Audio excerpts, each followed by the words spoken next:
Friends, previous lecture में हमने example number 1 को सोल्व किया, जहां पर हमने कुछ स्टूडेंट्स के मार्क्स का मीन या के एवरेज फाइंड आउट की थी।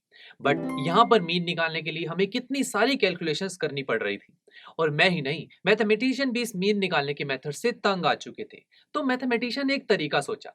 उन्होंने सोचा कि यहाँ पर जो हम स्टूडेंट्स के मार्क्स लिख रहे हैं, 10, 20, 36, 40, क्यों ना इन सभी मार्क्स को रेंज की फॉर्म में लिख दिया जाए।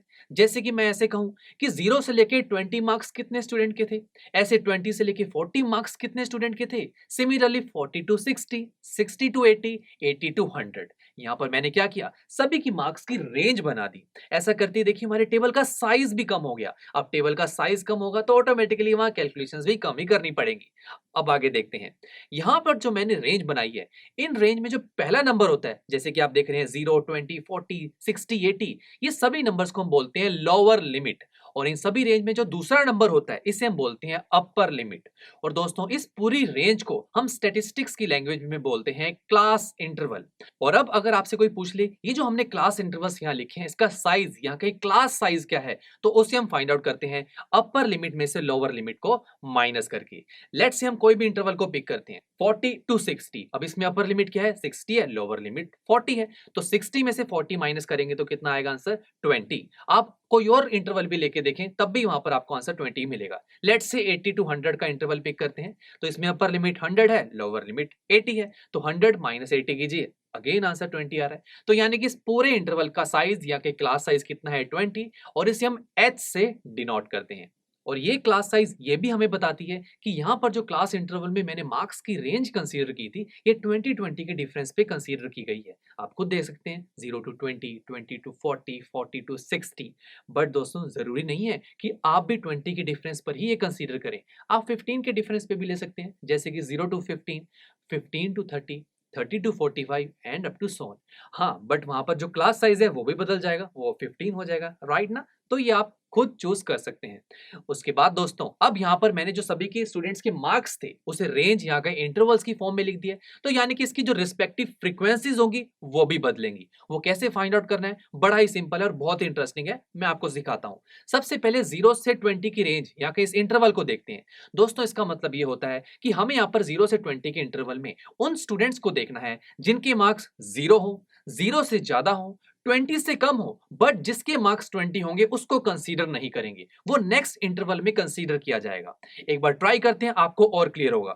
तो चलिए एक बार इन इंटरवल्स की फ्रीक्वेंसी को फाइंड आउट करके देखते हैं, तो आपको और अच्छे से समझ आएगा। सबसे पहले 0 टू 20, तो देखते हैं कि क्या 0 मार्क्स लेने वाला कोई स्टूडेंट, देखिए अपने टेबल से जो हमने एग्जांपल 1 में देखा था, नहीं, 0 मार्क्स लेने वाला कोई भी स्टूडेंट नहीं है। आगे 0 से 20 के बीच में कोई स्टूडेंट है, हाँ, 10 मार्क्स लेने वाला एक स्टूडेंट था, तो इस एक को हम कंसीडर करेंगे। उसके बाद क्या हम 20 को कंसीडर करेंगे कि 20 मार्क्स लेने वाला स्टूडेंट था, हाँ था तो सही, बट उसको कंसीडर नहीं किया जाएगा, बिकॉज मैंने आपको बोला था कि 0 से लेकर 20 में हम 0 को कंसीडर करेंगे, 0 से बड़े नंबर को कंसीडर करेंगे, 20 से कम वाले को भी कंसीडर करेंगे, बट 20 को कंसीडर नहीं करना, वो नेक्स्ट इंटरवल में कंसीडर किया जाएगा। ओके, तो यहां से पता लगा कि 0 से लेकर 20 मार्क्स लेने वाले कितने स्टूडेंट है, सिर्फ एक है। नेक्स्ट एक और देखते हैं, आपको और क्लियर होगा। 20 टू 40, अब 20 टू 40 में पहले 20 को देखिए, 20 मार्क्स लेने वाला स्टूडेंट, हाँ अब देखिए 20 कंसीडर हो रहा है ना, 20 मार्क्स लेने वाला स्टूडेंट एक था, तो उस एक को कंसीडर करेंगे। अब क्या 20 से लेके 40 के बीच में कोई है, हाँ 36 है, 36 मार्क्स लेने वाला भी कितने स्टूडेंट्स थे, 3 स्टूडेंट्स थे, तो 3 को भी कंसीडर करेंगे। बस उसके बाद 40 को तो कंसीडर नहीं करना, तो यहाँ पर 1 और 3 प्लस करेंगे तो कितना बनेगा, 4। तो यहां से हमें पता लगा कि 20 से लेके 40 मार्क्स लेने वाले कितने स्टूडेंट थे, 4 थे। नेक्स्ट एक और देखते हैं, चलिए प्रैक्टिस हो जाएगी आपकी और। 40 टू 60, तो चलिए सबसे पहले 40 को देखते हैं। 40 मार्क्स लेने वाला कोई स्टूडेंट अपने एग्जांपल 1 वाले टेबल से देखिए, हाँ बिल्कुल 40 मार्क्स लेने वाले कितने स्टूडेंट थे, हमारे यहाँ पर 4 स्टूडेंट्स थे। उसके बाद देखते हैं 40 टू 60 के बीच में, अब देखते हैं 40 टू 60 के बीच में कोई आ रहा है, हाँ 50 भी आ रहा है, 56 भी आ रहा है, तो 50 और 56 इन दोनों में जो स्टूडेंट्स आ रहे हैं उनको कंसीडर करना होगा। 50 मार्क्स लेने वाले स्टूडेंट्स कितने यहाँ पर 3, और 56 मार्क्स लेने वाले स्टूडेंट है 2। तो टोटल यहाँ पर 242 लेके 60 के बीच में कितने स्टूडेंट्स हुए, 40 मार्क्स लेने वाले हुए 4, 50 मार्क्स लेने वाले हुए 3, 56 मार्क्स लेने वाले हुए 2, तो 4 प्लस 3 प्लस 2 कितने हो गया, 9। तो यानी कि 40 टू 60 मार्क्स लेने वाले टोटल स्टूडेंट्स कितने हुए, 9। ऐसी दोस्तों सिमिलरली आप 60 टू 80 और 80 टू 100 की आप खुद फाइंड आउट करके देखिए, आपकी और अच्छे से प्रैक्टिस हो जाएगी। तो यहाँ तो हमने यहाँ फ्रीक्वेंसी फाइंड आउट कर ली। अब स्टूडेंट्स उसके बाद हमारा नेक्स्ट स्टेप ये होता था कि जो हमारे पास ये फ्रीक्वेंसी आई है उसे हम xi दोस्तों यहाँ पर हमने माना होता स्टूडेंट्स के मार्क्स को, उससे मल्टीप्लाई करते थे। ठीक है, फ्रीक्वेंसी तो मिल गई, अब स्टूडेंट्स के मार्क्स कहाँ हैं? हमारे इस टेबल में तो स्टूडेंट्स के मार्क्स इंटरवल्स में कन्वर्ट हो चुके हैं। तो ये जो हमारे पास अगर फ्रीक्वेंसी, पहली फ्रीक्वेंसी देखूं जो 1 है, इस 1 को मैं 0 से मल्टीप्लाई करूंगा या 20 से, बिकॉज स्टूडेंट्स के मार्क्स तो यहाँ इंटरवल में है। तो क्या करें दोस्तों, ना हम 0 से मल्टीप्लाई करेंगे ना 20 से, हम यहाँ पर इसकी एवरेज से इसको मल्टीप्लाई करेंगे। अब एवरेज निकालना बड़ा ही सिंपल है, 0 प्लस 20 डिवाइडेड बाई 2 और ये हो जाएगा 10, यानी कि 0 से 20 की एवरेज कितनी आ रही है? 10 आ रही है। नेक्स्ट देख लेते हैं 20 टू 40, तो इसकी एवरेज कैसे लेंगे? 20 प्लस 40 डिवाइडेड बाय 2, ये हो जाएगा 30, तो यहाँ से 20 और 40 की एवरेज आ गई 30।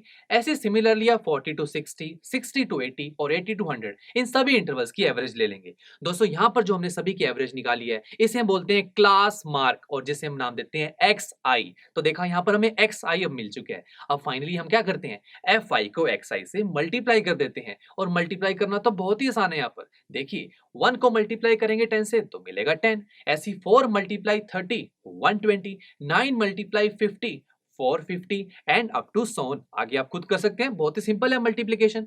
नाउ स्टूडेंट्स, अब मीन निकालना है हमें, किसका? मार्क्स का। मार्क्स को हमने किससे डिनोट किया होता? x से। मीन निकालने के लिए हम मार्क्स जो x से डिनोट किया तो उसके ऊपर क्या लगाते हैं? बार। तो x बार, यह मीन निकाला जाते हैं, इज इक्वल टू, सबसे पहले न्यूमिनेटर में हम क्या रखते हैं?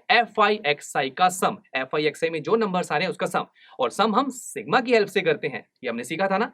तो शुरू करते हैं, सबसे पहले सिग्मा का सिंबल बनाते हैं। अब इस सिग्मा को हमें बताना होगा कि हमें कितने नंबर्स को ऐड करवाना है। तो देख लीजिए, fi के नंबर्स को ऐड करवाना है तो fi के कॉलम में कितने नंबर्स हैं, या कितनी रोज हैं? यहाँ पर टोटल 5 रोज हैं। तो हम कहेंगे कि सिग्मा को i से लेके 1 से लेके हमें 5 तक नंबर्स ऐड करवाने हैं। किसके नंबर्स ऐड करवाने हैं? fi के, तो आगे fi लिख देंगे। Very simple. डिवाइडेड बाय, हम डिवाइड में रखते हैं नंबर ऑफ स्टूडेंट्स, और यहाँ पर हमारे इस टेबल में नंबर ऑफ स्टूडेंट्स कौन है? फ्रीक्वेंसीज, ये फ्रीक्वेंसीज ही तो है स्टूडेंट्स की। तो अब यहाँ पर हम क्या करेंगे? Again sigma i is equal to कितनी फ्रीक्वेंसीज को ऐड करवाना है? अगेन यहाँ पर 5 फ्रीक्वेंसीज हैं, तो i is equal to 1 to 5।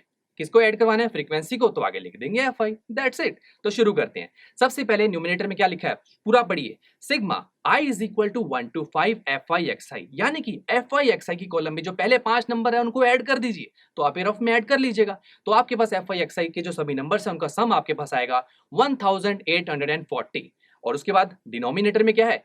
Sigma of i is equal to 1 to 5 fi, यानी कि जो फ्रीक्वेंसीज में 5 नंबर्स हैं उनको ऐड करना है, और दोस्तों उनको ऐड करेंगे तो टोटल नंबर ऑफ स्टूडेंट्स ही तो आ जाएंगे, जो कितने हैं? 30 हैं। तो अब फाइनली जब आप 1840 को डिवाइड करेंगे 30 से, तो आपके पास मीन आ जाएगा मार्क्स का, जो कि होगा 61.33।